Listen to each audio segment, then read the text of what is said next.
ferment. That's a Fair. that's a sour bacteria. That's a souring. Yeah, that's true. It's more of a. But yeah, I mean, I know people who have done milk meads, and they actually turn out pretty well. There's several threads about milk meads on the Got Mead forums. I don't know if there's anything lately, but for a while there, it was like a big thing. And then people making chocolate milk meads, which is kind of fun.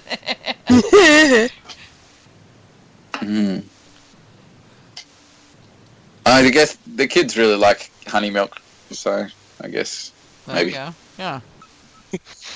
It takes But some still. doing. I mean, there's definitely a technique to it. You know, I mean, it's getting it to come out right. It's like making a chocolate mead. It takes certain ways of doing things, and you have to manage the ferment pretty carefully. But you know, I think dealing with a milk mead is probably a lot more challenging than just dealing with cocoa in your mead or chocolate in your mead. Yeah, it is. Yeah. There's things with the, you know, I mean, because milk tends to go sour or turns to yogurt or, you know. Well, that, and I mean, there's a whole lot of fat in that too, so you have to manage that as well. Very true. Yeah, it just depends Yeah, on, you know. it strikes me as like bacon mead. I just say why. Well, we had a whole contest about making a bacon mead. You know, not I bacon know. directly, but yeah, there was people who were baconizing their mead, and it was pretty interesting what they were coming up with. I believe some people actually put bacon in their mead. There were a few, yeah. There was a whole thing and this was many years ago on Got Mead, where people are like, so has anybody used meat in their mead? And it's like, really? And bacon didn't really come up. It was people that were like going, I'm going to make a steak mead. And we're like, why? You know? Eskimo. Yeah. Yeast nutrient? I don't know. I mean, I was just like, I just kind of went and ignored that thread, you know?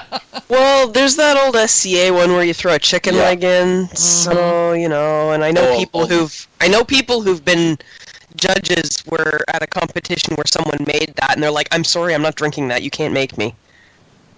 Yeah. I'd say the same thing. I've heard of Scadian recipes also that call for last week's leftover steak to be added in. Not fresh steak. It has to be. Green meat, yeah, no.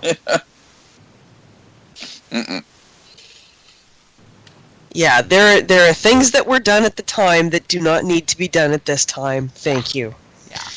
Yeah.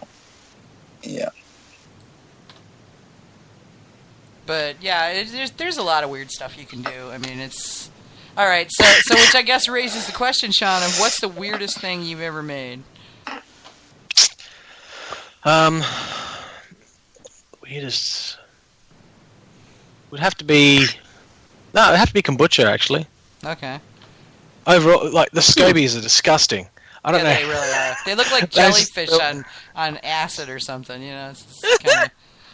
But they do such magic to the liquid. They do. Really? Yeah. That grosses you? That's just like any bacterial. I'm fine with yeast. I'm fine with bacteria, but just the SCOBY because I've got a 15. I do like large batches. It's huge. It's quite thick, and it looks like it's alive. You slimy. know? It's slimy. Well, you don't make vinegar then? No. No. Well, it's the same as vinegar. It's just a. The mother is like that. Yeah. I'm sure I'll turn, and that will be, fine. But I still need gloves to handle it. John Talkington posted a picture a couple weeks ago, and he was doing a Brat mead, I believe, and it had this queer looking thing hanging in the top of it, and a whole bunch of people commented various, like, wow, that looks good, and what does it taste like, and so forth and so on. We got down to when I finally got around to commenting on it, and I said it looks like a jellyfish, and he goes back, he goes, it does. I thought so too. Yeah, that's probably why I don't like it, because jellyfish in Australia are generally bad. Yeah. Yeah. Well, that was when we went snorkeling in the Florida Keys when Hamish and Bruce were over here. They gave us the jellyfish lecture, and they were like, so the little ones, don't worry about them. The medium-sized ones will only sting a little bit. They're like a bee sting. Just let us know, and we'll pee on it, and then put a bandage on it. That's what the captain said. And he says, and if you see a Portuguese man of war, and he describes it, he's like, don't go near it. We're like, it's like, well, yeah, duh. Yeah. As long as that's not the SCOBY, I'm happy. If you see a SCOBY in the water, just get out of the water, right? Yeah, pretty much. Yeah. Just be thankful that the biofilm is floating and it's not coated to the bottle, because that's the worst thing. That's icky. Oh, yuck. When you get biofilms on surfaces, you got to get those bastards off, and a floating mother is so much easier to deal with. Yeah, well. I had a biofilm on one of my fruit bags once, and it was like fabric. I don't know what the hell it was, but that was a lot of scrubbing to get that fruit bag so that I could put it in the washing machine. Maybe it was SCOBY. It was fibrous. It was really weird. I wonder if anybody's ever tried to do like a kombucha mead. Yeah, I think so. On God Mead, there's a couple of times. Okay. I've added kombucha to a mead. That's all I've done, yeah. So what's the weirdest mead you've made, other than your kombucha mead, dude? Weirdest mead, remembering that it's probably not weird to you or me. Yeah, I've seen some weird meads, but I actually generally just stick to the normal stuff. I haven't actually made a weird mead. I guess I should make a Vegemite mead. I'm Australian after all, right? Yeah, you should. I'm starting to think about it. But other than that, no, I've not actually made one. Make me drink it. Yeah. I'm assuming we'll have to go the same route of a small amount of Vegemite, not a huge lump in the mead. Yeah. So, have you used any native fruits or nuts or food? Bush tucker? Not yet. Joel beat me to the finger limes. But I think there's a few in WA that I have to research a bit more on, because we're far away from everything else. So there's lots of fruits and things that we can use that are native, but I've not used them yet. Cool. So. Interesting. Yeah, I don't know, I haven't done any really weird MLs yet, although there are a few that are on my list that is like AJ's list. It's really, really long. I did banana flour once. I don't know how it tasted because I haven't filtered it yet. It got fruit flied. And I think one of the weirdest wines I ever made was jalapeno wine. Interesting. How was it? It's very... I will say interesting. I don't want to drink a whole glass of it, but the taste of it's really intriguing. Like everybody who I've given some to feels the same way. They don't want a whole glass of it, but they're really glad they got a chance to taste it. Yeah, I tasted a really good Shiraz jalapeno the other day. I've had some jalapenos, and I'm kind of with AJ on that. I like the taste of it, but I wouldn't drink a whole glass of it because then it would just hurt.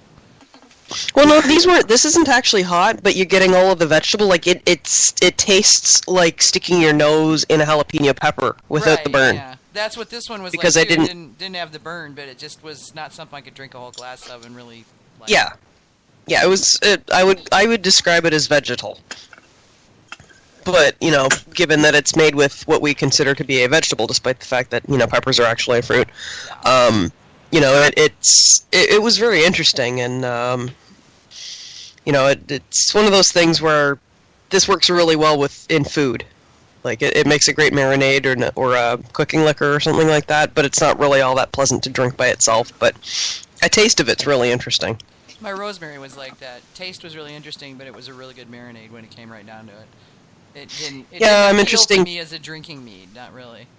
Yeah, I'm interested to see how my sage mead has aged out for that too, because it was really, really, really, really, really, really sagey at the beginning. Make they always say lemon mead and blend it. Well, they always say that the dried herbs are so much more potent than fresh. Yeah, bullshit. Yeah. Yeah, total bullshit on that. Anybody who says that has never realized the amount of oil, the amount of oil that comes off of fresh rosemary when you do something with it. Or fresh sage, for that matter. It was pretty impressive. Yeah. Or cloves. Oh God, yeah. Never use 10 cloves when 4 cloves will do. Know the age of your cloves. Yeah, that too. Yeah. Because I can use 10 of my cloves because they're a little bit on the less potent side. I've never managed to make a tongue number like that before, although I know some people have. So, Sean, what's the next mead you got coming out? I've got the one that I'm looking at is most likely going to be some type of strawberry session. Nice. Oh, really? So, yes, but it's still possibly a long way off. So, hopefully it'll still be this year. But yeah, looking for Fremantle Beer Fest again this year to do more meads at that event. Everyone seems to love it. So, how can you go wrong with strawberries? Hopefully I can't. Yeah, I love strawberries. Love them. In fact, the strawberries are out here, and I've got to go hit the strawberry stand. Vicky, I hate you. And get my 26 pounds of strawberries so I can do another one. Much loathing. Yes, well, yours will come in soon. It's only another 3 months. Shut up. Yeah, I mean, They might even stay fruiting for a week. Yeah, Bree came by the other day, and she's like, "Strawberry stands are up," and it's like, woohoo! And they like me. They're like, "Hi, Mrs. Rowe, how many flats do you want this time?"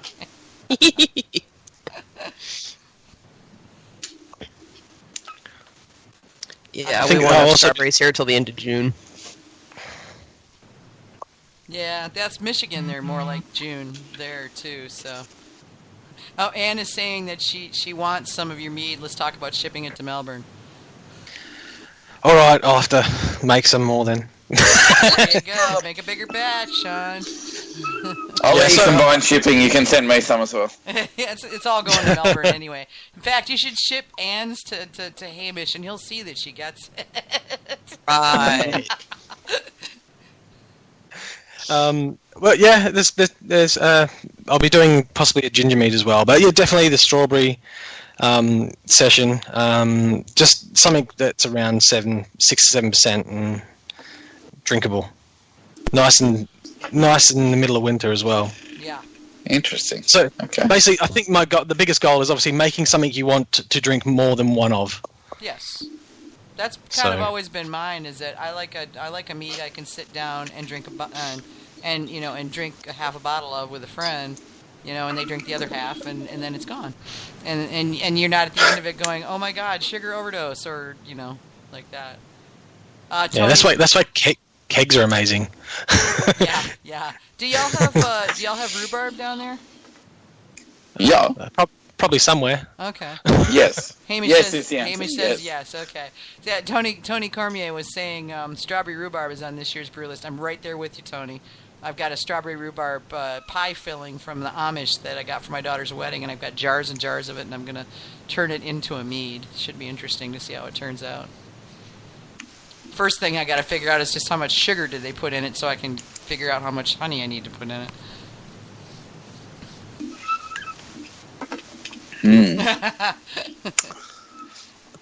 Anne is saying direct to her, thanks, don't trust Hamish.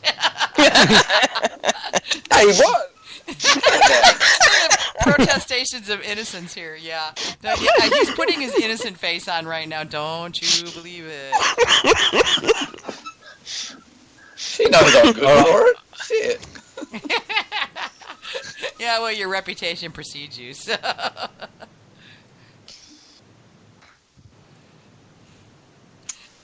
Tony says he's using his grandma's pie recipe to make his strawberry rhubarb. That is like a big, I don't know if it's a big thing there, but it's a big, strawberry rhubarb in many regions here is really popular. It's like it's a traditional thing. It's very traditional. Nah, we're very apple rhubarb here. Apple rhubarb is good. That's an interesting combination. I might have to try that. I've done that. We do it all the time. Pie. Do we do a lot of pies though? Yeah. I mean, I don't generally see it a lot here. It's very rare to see a rhubarb pie. It's normally cut with apple. Yeah. To me, a pie is 4 and 20 meat pie. A tart. More correctly, a tart. We don't do many pies. You're right. Yes. Oh well, a pie tart. I mean, just one is in a pan and one isn't. I mean, basically a tart's a pie without a pan. Pies have meat in them. Yeah, pies have meat and sauce on them. Oh yeah, okay, yeah, I guess it would. Now here we Last pie I made was in cast iron. And they're drunk at Smoko. Hells yeah. Eating at Smoko, not drunk. Yeah, I was letting that one go. Yeah, I didn't even know I said it. But okay. Well, there's confuse all the Americans. where I grew up, there was a meat pie, if you will.